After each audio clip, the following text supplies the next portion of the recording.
Welcome back to the hourinvite podcast. My name is Nima. My name is Aaron. And today we're joined by a very special guest, Dr. John Asghar. How are you? Good. How are you? Thank you for joining us. Absolutely.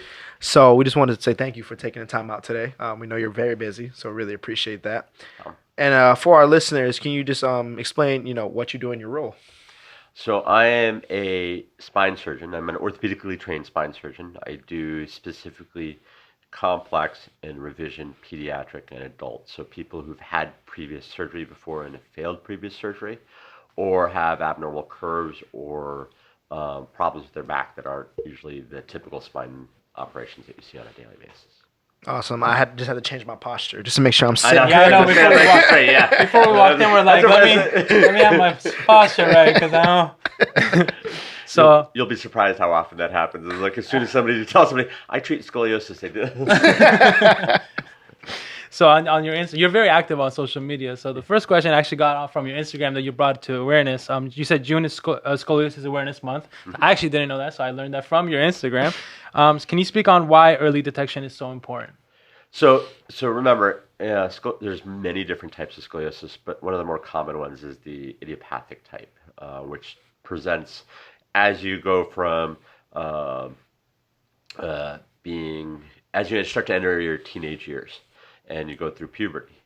The good news about early detection is a lot of times we're able to prevent progression, which is we can kind of talk about what that means, but the curve getting worse. If we catch it early enough, get you in the right form of treatment, a lot of times we're able to prevent surgical intervention and, having a mild curve. Remember, 3% of the world has some level of scoliosis at that age. So you could live your life very normally without any negative impacts. So progressive scoliosis is dangerous and it causes problems.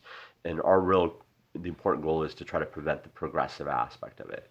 And so the earlier we catch it, the more we can do. That is not the big scoliosis surgery, the less you have to see me. Basically, the better it is for you. And that's the way I look at it. Okay, so you alluded to idiopathic scoliosis. Can you talk about the difference between congenital, neuromuscular, and idiopathic? Right. There's actually many different types of scoliosis. So on the kid side, right, you can have congenital. Congenital means you were born with it. It happened in mom's belly. It usually happens in the first trimester of gestation. I think that's the right word. The first trimester, and usually it's the bones didn't form correctly. Okay. At the same time, a lot of times with congenital, you can have heart issues. You can have issues of the midline. You can also have issues with your spinal cord. So it's important to recognize those early. Same way as idiopathic, a lot of times we may not do anything for the congenital, as long as it's not a progressive type. But it is important to recognize it because some of the other conditions that happen with it, kidney issues, heart issues, nerve issues, it can be a marker for those as well. Okay. Neuromuscular scoliosis is a scoliosis because there's a muscular imbalance. So a lot of underlying syndromes, cerebral palsy, Rett syndrome, a number of others, neurofibromatosis, which kind of falls in a little bit of a different category, but all fall into that, where the bones are formed normally, but the muscular imbalance created by the underlying condition. So the spasticity that occurs with patients with cerebral palsy is the big reason that the curve starts to develop. So the asymmetric muscular development and kind of that spasticity that they develop. The third one is the idiopathic type. Now, the idiopathic type can be kind of happen very early. So it can happen in the infantile age group. It can happen in the young age group, and it can happen in the teenage age group. And that one is primarily driven by genetics and abnormal growth. So the bones formed all appropriately, but with growth, something has happened where the spine is not growing in its normal shape or curve, and that's what causes that. And that's the most common type that we end up seeing. So on your social media, Instagram, I see you post pictures with the patients. So it seems like your patient-physician interaction is very, very strong. How important is that in your role? Yeah, so that's probably again, it's important to provide good care, but for my specific role, I know my patients for 10, 15, 20, 25, 30 years, right? Hopefully until I retire and even after that. So my relationships have to be very personal. And I think it's one of those things where not only is it I have a very personal relationship with my patients, but my whole team does. And I think we foster that because we want, if you see somebody enough times, I don't want the experience to be, and nothing against dentists, but I don't want the experience to be like going to the dentist's office, right? I want them to come in, be excited to see me, tell me about all the great things that are going on, because if all is going well, and be very comfortable with speaking to me about all the difficult things that are going on if things aren't well. And I think that's very important, especially when you're going to be involved in their care from basically early adulthood or teenagers through much of their adult life, and even in the older population, the patients that are 65 and older. Do you think that your characteristic of that is what separates you from the other people in your? No, actually, all of the good news is all of the good. Well, all of the a lot of the doctors that are that do this, that they I think especially in like the doctors that I know is through the societies and like the SRS, which is the Scoliosis Research Society, kind of very much take on the same approach. And a lot of my mentors, the people I grew up learning from, had the same approach. So it's nothing different. The only part that is different for me is more the social media part of it, which wasn't available to them. But I think kind of that solid interaction with patients, especially for something as complex and potentially as scary as we do, is really important. All right, so fact or fiction? Does cracking your knuckles increase the chance of arthritis? No. Okay, all right. So the question becomes is why do we crack our knuckles and why do we crack our back? Why does it feel so good when I do it? Right. So that's the real question. So there's a number of thoughts and theories about it. So here's kind of my shtick on it. Okay. Is there is no evidence that it harms you in any way. Okay. So a lot of times what happens is when you're old like me, you can't crack anymore because you're too stiff. Okay. And very young kids don't crack. It's usually in that adolescent to young adult age group where they start doing it, and then they get a positive feedback of some sort. So they get some sort of feedback where that makes them want to do it on a regular basis. So what I tell mom, dad is to ignore it. Right. It's not causing them harm. Don't worry about it. I know it's frustrating. Don't let somebody else crack your joints for you. That's dangerous and problematic in a number of other ways. But ignore the fact that they're doing it. What I usually tell the patient is to go out, and if you're going to do it, don't do it around people. Okay. So go to your own room, crack whatever you need to, and then come out. It's like going to the bathroom. Go to the bathroom, go have fun, and then when you're done, come on back out. So it'll be fine. That's kind of my approach. Okay. So I remember when I was young, they said that when you crack them, your fingers will grow longer. It didn't work. Or It didn't work. the other one. So my mom told me your joints will get bigger. Did that happen? No. Well, I think my hands are big, but just for different reasons. But no, there's no evidence that that's true. So And I don't even think they know why. I mean, there's some evidence on why knuckles, like why they crack, but nobody really even knows that part of it as well. So it's kind of it's a funny, like it's something very simple and ubiquitous. Everybody does it, but we don't really have a great understanding of where and why. So, what was the toughest career decision you've ever had to make? Career decision. Yeah. Well, so I love my job. I love what I do, and I had actually in a very established practice when I was in Miami alone. And so I was very comfortable, lived life very well, really enjoyed taking care of my patients. And then my move to kind of moving into a private practice setting, going completely kind of going on my own, kind of just going away from the protection of a system was part of an initially a very tough career decision. I think it was the best decision I've ever made. I think a lot of doctors are afraid to take that type of risk, but I think at the same time it was probably the toughest one, but the most satisfying career decision I made. What do you think that there's like scared to do it? Because we're told to be scared to do it, right? I think what it is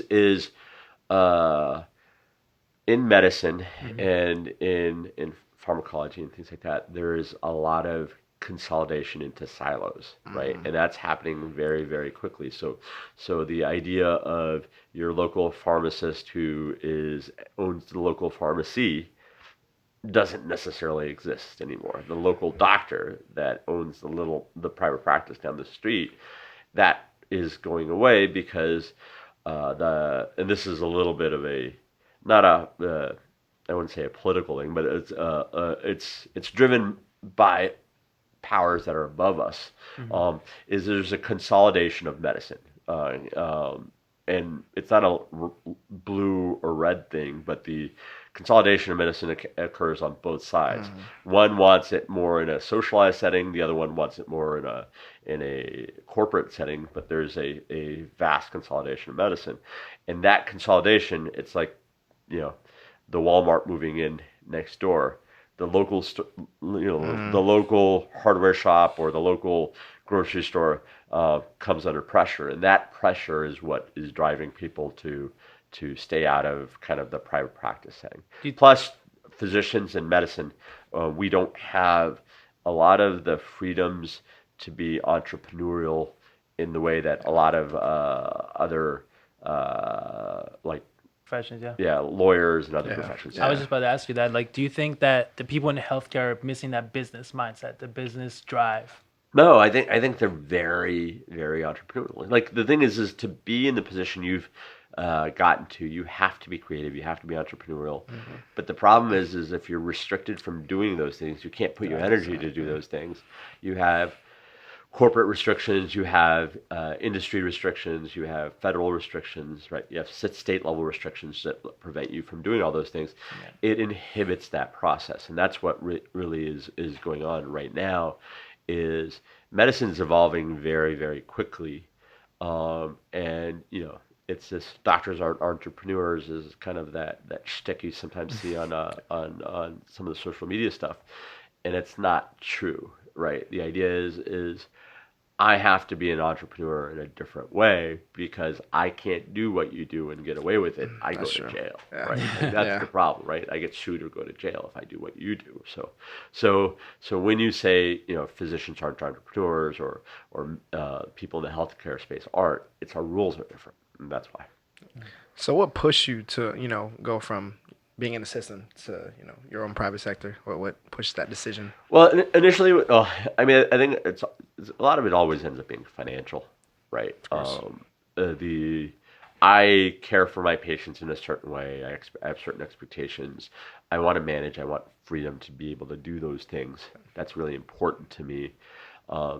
And if something is taking those freedoms away from me to be able to manage, see patients the way I want to, care for patients the way I want to, also financially kind of structure things the way I want to,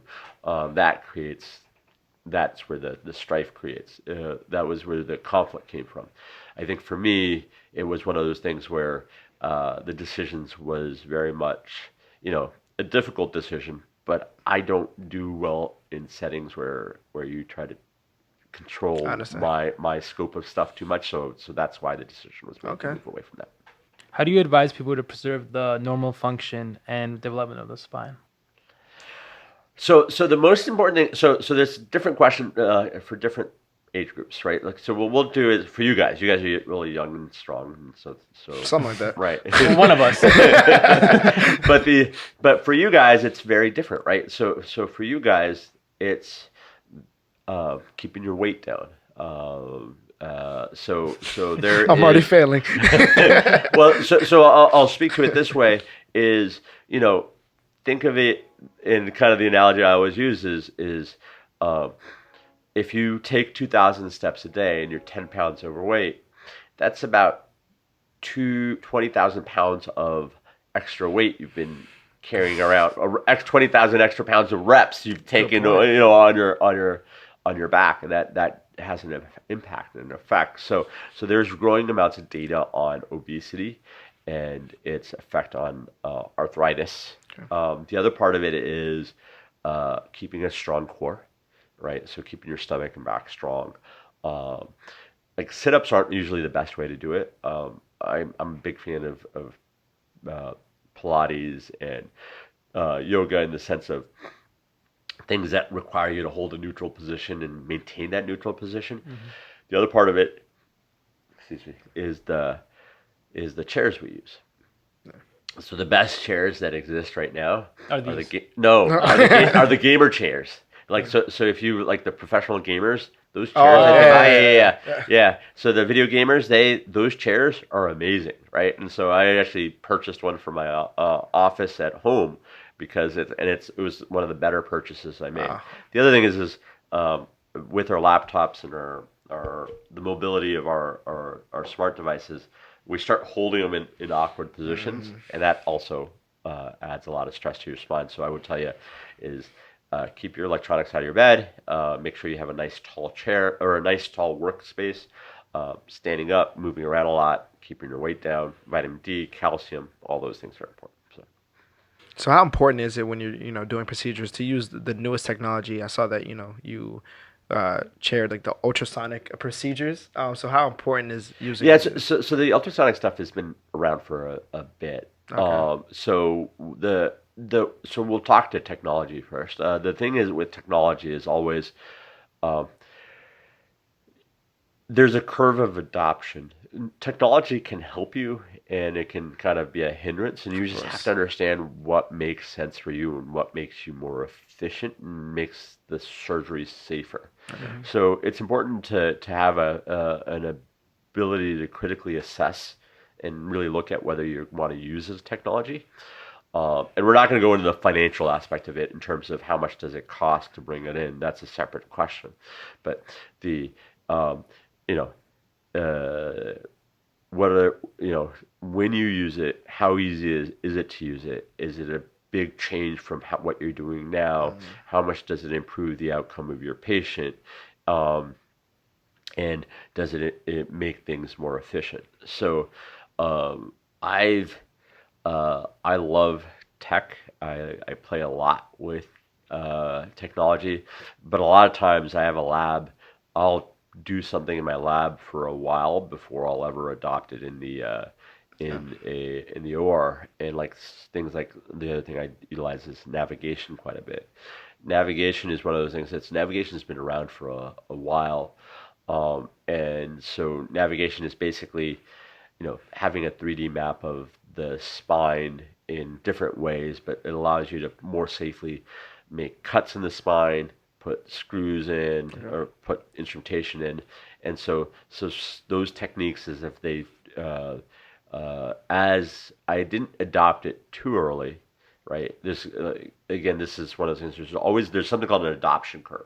So when do you adopt it? You can be a very early, kind of the initiator, right? And there's a learning curve with that. There's a positive and negative effect to that. You could be a early adopter as you're on the rise of the curve, and then you can adopt something at the peak, or you can adopt something late. So I tend to be not the very start, but a relatively early adopter of stuff. But you have to have a critical way to assess and bring that in. The last part of that would be in terms of the ultrasonic stuff. That's something that we use now. There's a number of other tools too, and it's an important part of making the surgery safer, effective. And I use it in conjunction with my navigation, with my navigated drills, with a lot of other preoperative planning things to kind of make the whole surgery safer. And that's kind of the language that I use to myself is will it make it safer? Will it make it faster? Will it make it more efficient? And that's basically the way I kind of adopt everything. Okay. So in Florida, you're at 3 different locations. You practice at the hospital. What keeps you pushing and motivated to go? Oh, I love my job. It's one of those things where, there's that saying: if you love what you do, you never work a day in your life, right? Like, so I I very much picked. I didn't when I, so and this is for some of the younger people. I picked my job based on what I like to do, and then let and then created the world around it that I wanted, right? So I have aspirations of kind of taking over the world. It's a joke, but Yeah. but I like but the idea is I enjoy what I do. I take a lot of pride and passion in it, and every day I wake up, I like seeing my patients. I like people I work with, and that's what keeps me going. And even through all the tough times we have now, you know, it's my patients, it's interacting with the people I work with, and the people I have around me are wholly committed. Like Dr. Schuffelbarger is my mentor and partner here, and he's spent his life developing new technology, treating patients. I've got pretty good people. David Feldman, who is, again, a phenomenal partner. He's the associate director here at the Paley Institute in Dror, Dr. Paley. I've got phenomenal mentors and partners, and they keep me excited every day about coming in. You spoke about mentors and stuff. In school, we're always dealing with mentors and mentees. Yeah. Who are some of your... Yeah, so I've got a lot. So I'm one of those people who... I kind of latch on to the smart people and say, like, what can I learn from you? So like Dr. Schuffelbarger, who's here, is one of mine. Randy Betts, Peter Newton, people like Sukin Shah. These are all in the pediatric space. Some people closer to my age are like Ron Lehman. I love bouncing stuff off of people. I love kind of interacting with people. So it's one of those things where they've been really, really important to kind of my development as a person, as a surgeon. So how has the current COVID-19 pandemic affected how you give patient care currently? So in a number of ways, it's you have to think about which one. Where do I start? Yeah. So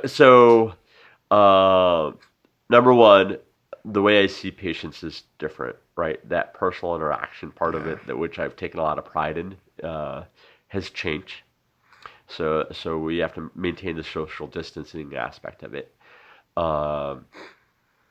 Patients have a lot of fears and anxiety about where they're going to go, where they're going to have surgery. Is now the right time for surgery? So not only are we talking about what they need for their spine, but now we're talking about issues of timing, what the future holds, where they are with their job and their insurance, because that's a whole other set of issues that exists. And then their rehab. So it's not only what we do before surgery, during surgery, but also after surgery. Like some of my patients that are having surgery but are what's called deconditioned, where they're not strong enough they haven't been walking for a little bit because their symptoms. Getting them strong again, that's a pretty intensive process. They have to be in physical therapy and rehab, and a lot of times that can be a combination of inpatient or outpatient, but in facilities where there is a higher risk of exposure. Navigating that has been tough, and it's been scary for the patient, and it's been a little bit of a learning process for us as well. So now we have a pretty solid system of how to do it, but it's fundamentally changed the way we do things. Previously, you had just mentioned you love interacting with people. Yeah. Is that why you're so active on social media? And what advice do you have to the physicians out there that don't believe in social media and are not active on it? So I up until 18 months ago never used social media. Oh wow. 2 years ago, 18 months ago. Why? Because I had a pretty comfortable existence. I was in a pretty comfortable place. And it wasn't a big part of what I needed to be. I felt like patients were coming to see me. That's, the change in my practice forced me to move. when you move, people don't know where you are anymore, right? Like they have to reach out. And so this was kind of my initial foray into reaching out, having people know where I was. Then I realized it kind of gave me a voice. And so now it's very much me speaking to stuff I care about, right? And not less about, like I love my patients. I love the thing, but it's less an ad now or a, hey, come visit me because I'm great. Now it's more, more about what's important to me in that moment or day. And I find that it's actually been pretty liberating in a number of ways because sometimes I felt like for a while you don't sometimes have a voice, and now I do, right? And a number of people kind of are able to follow that and agree with me and disagree with me, but that's really where it's been nice. The other part of it is, as a physician, social media is hard because managing when and how you post, right? So I went through a number of these, hiccups and screw ups, right? Like you're learning the whole time, so you screw things up all the time. So the thing I learned from me was that I'm a control freak. That's why I'm a surgeon, and I needed the social media to be very representative of me. Okay. And early on, the mistakes that I made was very much around, hiring cookie cutter social media companies who, have stock images, have the same thing, and and I hated it. It really annoyed me. And so now what I've done is I have a social media manager. She's phenomenal, Lauren Roper, who's really, really good. But at the same time, I manage and curate the content, right? She helps me. There's a lot of input, but I am very involved with the content. And so most everything, except for every once in a while, you see on social media is my voice. Okay. It's just more a matter of thing. And I find for me that works really well because I like to control my own message. I don't want anybody else. And for a long while I was at my previous relationship, in terms of jobs, I didn't feel like I was able to control my own message, where here, that's why I'm so protective of it. Okay. So what's one thing you think you've taken away from, I mean, you're fairly new to it, 18 months, it's not a long time. Is there anything that has impacted you through social media, any connections you've made that really have impacted you in your career? Yeah, absolutely. So what I found, right, is when I left, right, like nobody knows where you are. And then you get out and you develop a presence, and, I get patients through it. I get people wanting to interact with me on business relationships through it. But I think the coolest thing that happens is when I have patients, and I just had one this morning who I haven't seen in like 8-10 years, send me a direct message, DM me through the social media platform, like this one is specifically through Instagram, telling me how great they're doing. That feels good, right? Yeah, that must be good. And it's one of those things where it's a great way to interact with people, but in a way where you're not violating your the kind of the personal part. But they reach out to me. It really makes your day. It makes you feel really good about yourself. So that's the part I really like. The headaches around it sometimes are really, and I haven't figured this part out, is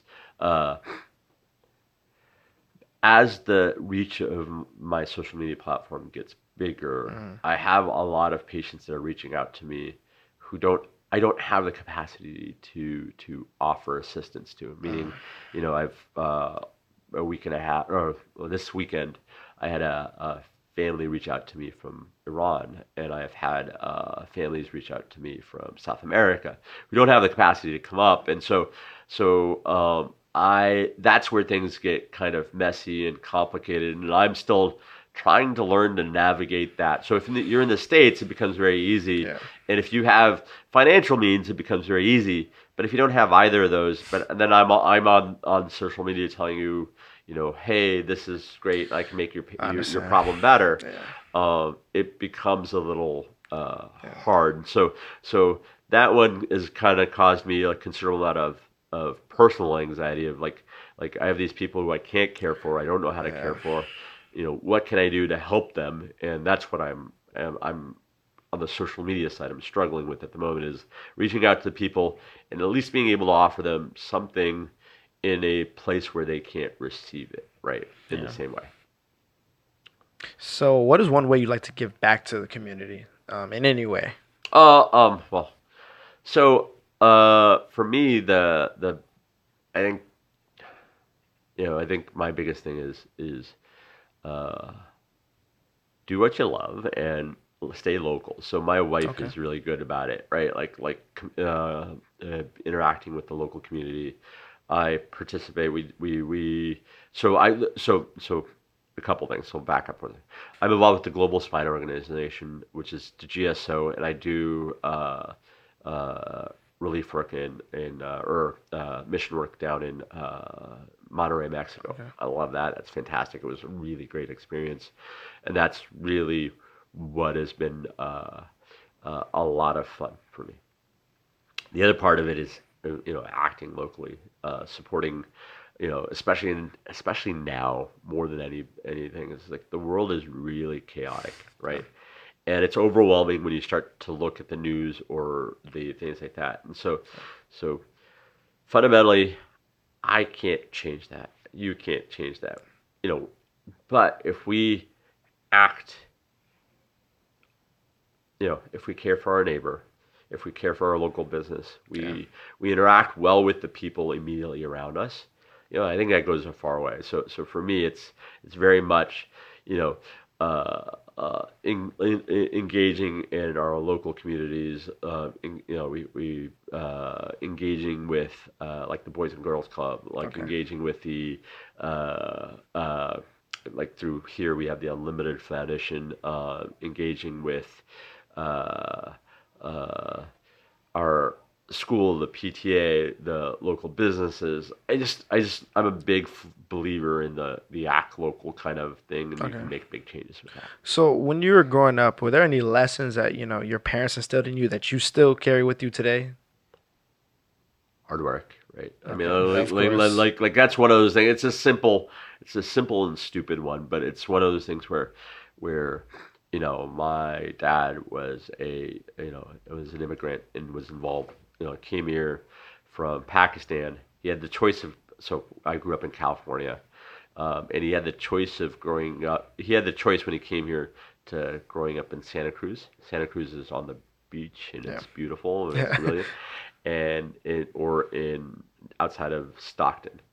Okay, Stockton is the middle of, and I love Stockton, but it's in the middle of the Central Valley. I It's like understand. farm country.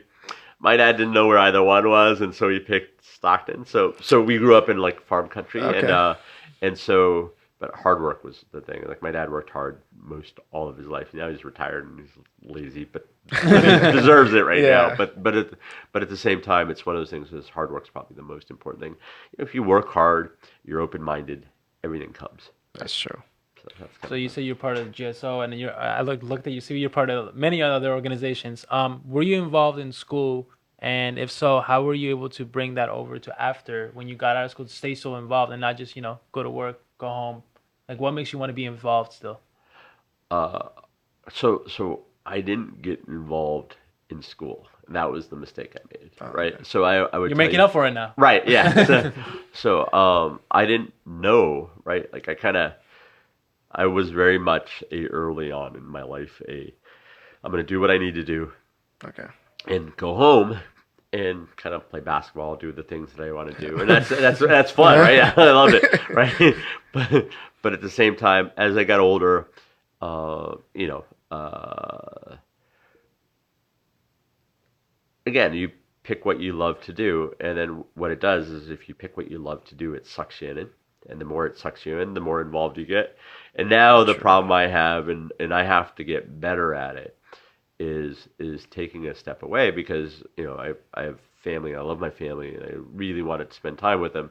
And I have these other things that I really want to do. I So understand. now it's kind of figuring out how that work life balance part of me. So I would say to you is is, you know, pick things you love to do, and then it becomes easy. A lot of times don't join something for the sake of joining it, right? Like even with applying for schools and stuff like that is like, you know, uh, like I need to be part of this club or I need to do that or that. Just if you have something that's fun, do it.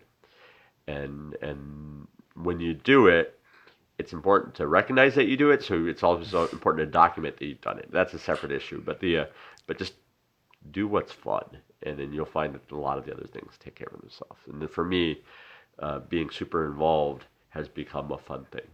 So Now, how did you pick your career? You know, most people don't wake up and like, I'm gonna do surgery. So I guess how did you get to that point? I loved.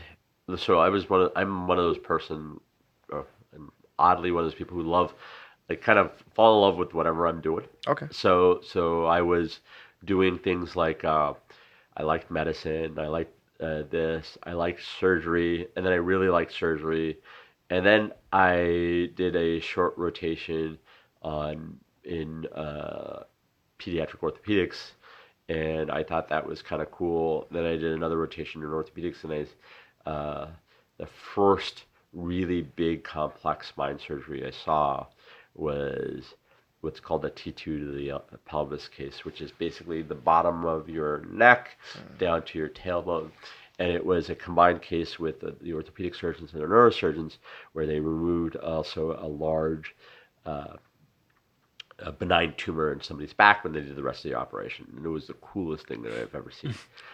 I walked away from that and didn't, even though I thought it was super cool, didn't think that's what I was going to do.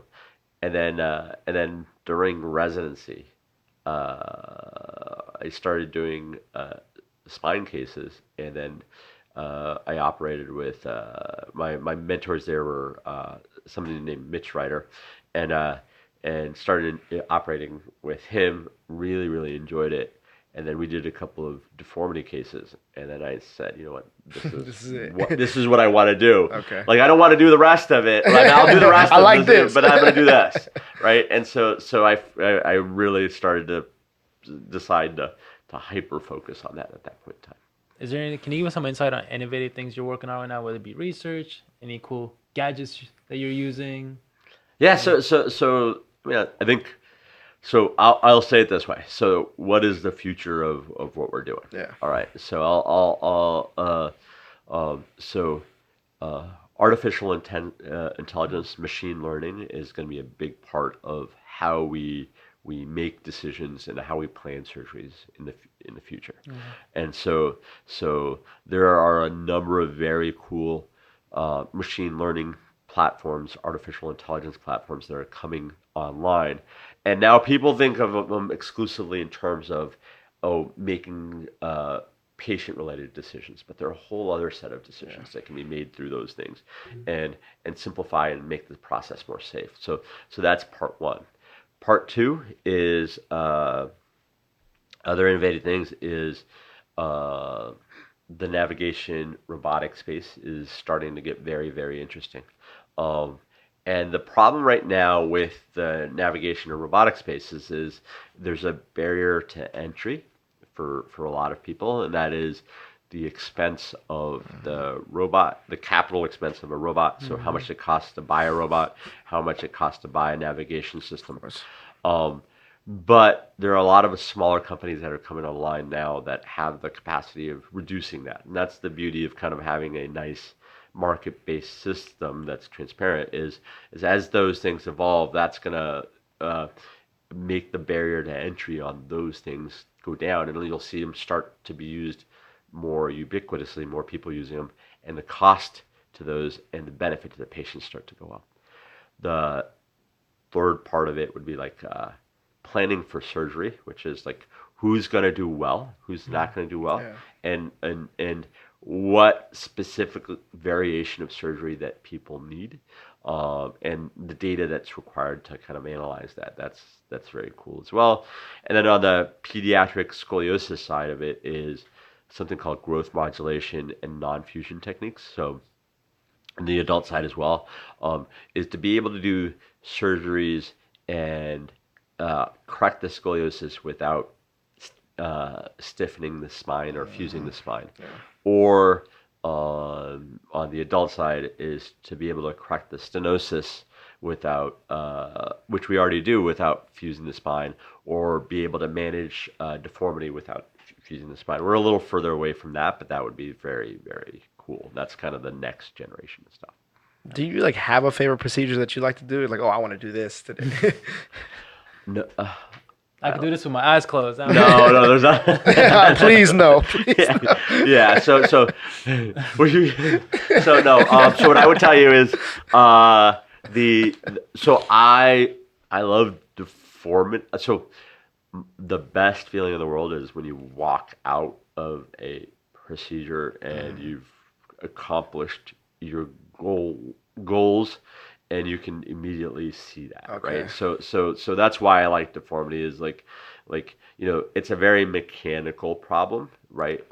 Is your spine is malaligned, it's causing problem X, Y, or Z.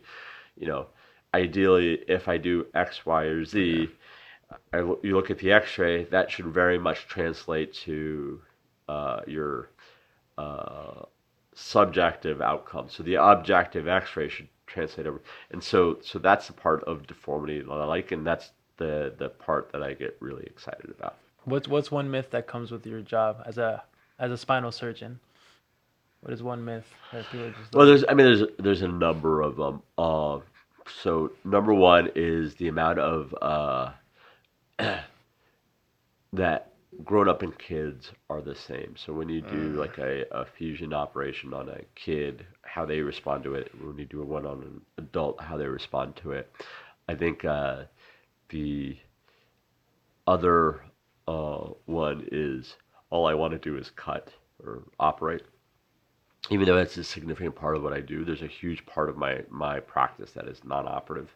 We do a lot with physical therapy. We do a lot with bracing. We do a lot with, I have athletic trainers. I have a whole setup to try to keep you out of the operating room. And then I have, we have a pretty solid setup for doctors that a pain management doctor who does injections and kind of newer, more innovative procedures that are not surgical to relieve pain. So I think the biggest fear when somebody comes to my office is the first thing I'm going to do is want to do surgery. Yeah. Like, that's not really what I want to do. I want to make it better, because your one operation doesn't help me, right? Yeah. Right.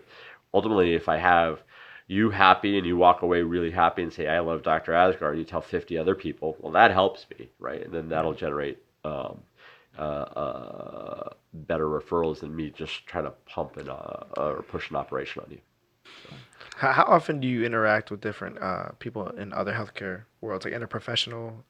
All the time. All the time. Okay. Yeah. So especially with the complexity of what my practice and what surgeons like I do, is we have pretty good relationships with the medical doctors, with the ICU doctors, with the pulmonologists, with the cardiologists, with the you name it, because we have to rely on them. So it's a very, it's what we call it multidisciplinary or interdisciplinary approach.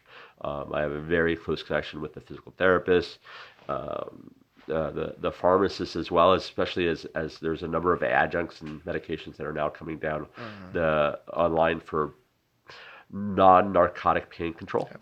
And so those things become very, very important. So I have a team of people who are Michelle, who you've met, Alexa, Priscilla, who are in my kind of sphere, and they're very surgery or spine surgery oriented, but at the same time, if you go outside of that, I have a large team of people who do some of the other stuff as well, and I have to interact with them, maintain relationships in a pretty close way there. How important is so we are pharmacy students. Yeah. So how important is that pharmacy relationship, I guess, with you? I don't know if you're at that position where you have a relationship with the pharmacist is there a pharmacist that you deal with? How important is that pharmacy role in your... Right. So the pharmacy role and the pharmacist. So unfortunately, I don't have much of a relationship with the individual pharmacists, but I have relationships with the pharmacy, right?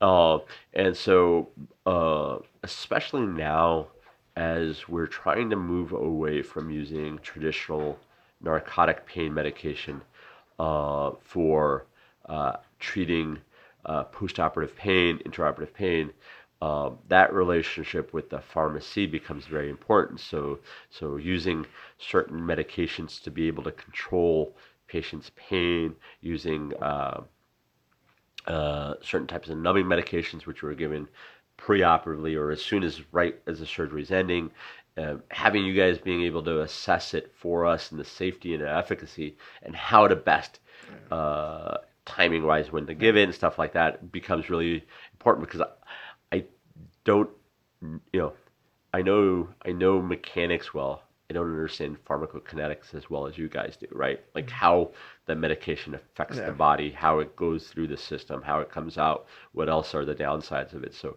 we end up relying on you guys pretty heavily, and just recently, especially with our desire to move away from opioids, it's become a very much more important relationship. So if you can redo anything throughout your career, what would it be? Do anything differently? Hope the list isn't too long. No. I mean, I think I'm not much of somebody who wants to look back, Fair right? enough. So, I will say this: I've grown from every decision I've made, right?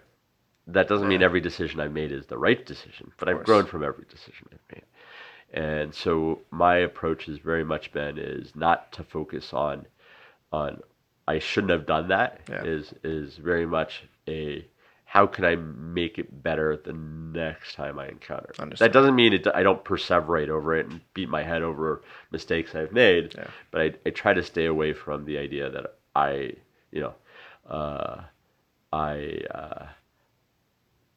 can't undo what I've done. I can try to fix the problem and make sure that those problems don't exist in the future. So I take a very I'm not a past looking person. I try to look forward. So piggybacking off that, what are 3 life lessons that you learned? 3 life lessons. Okay. So number 1 is, and I think we've kind of talked about this, do what you love, right? Whatever it is, do what you love. Don't worry about the finances. Don't worry about the other things. Because if you're innovative, you're hardworking, and everything else, all that will come with it. So my $200,000 debt is gonna pay off? I don't think I don't think that's gonna happen. So that's if you want to go with the whole Help us. med school and pharmacy school paying it off thing, that's a whole level of complication there.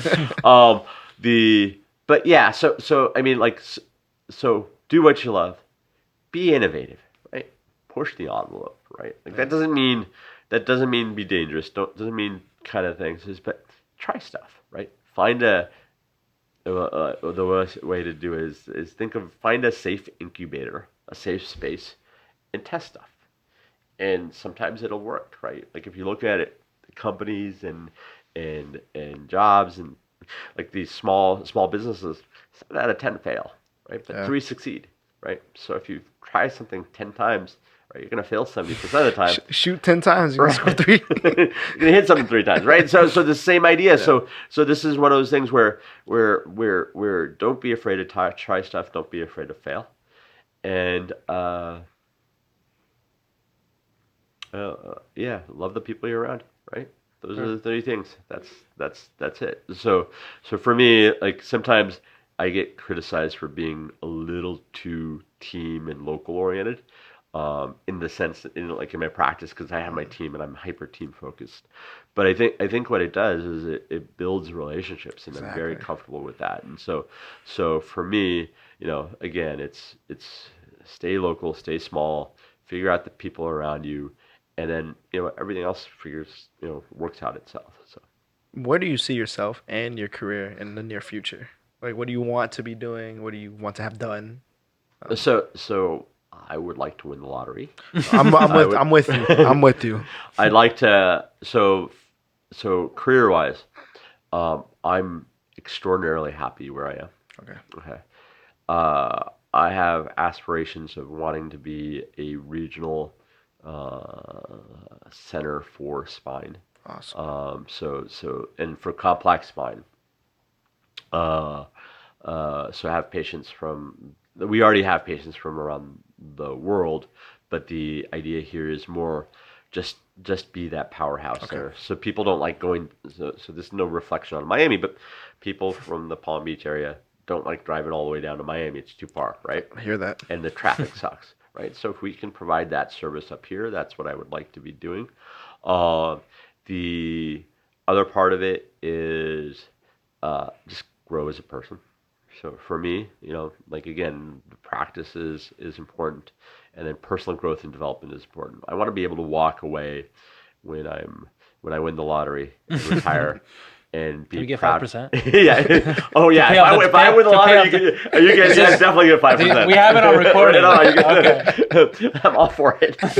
I'll pay off your student loans. Please, please. I'll do you one better on that one if I win the lottery. The idea is though it's just very is just grow as a person. Like I want to be able to walk away and when I retire and turn around and say I did that and be proud of it. That's kind of my thing. So I want to end it on a fun question. Yeah. So if we were to go back to high school, undergrad, and we were to ask your professors and friends, who was Dr. Asghar? What would they say? A pain in the ass. I knew that was coming. Always. So I've always been. I'm a little aloof.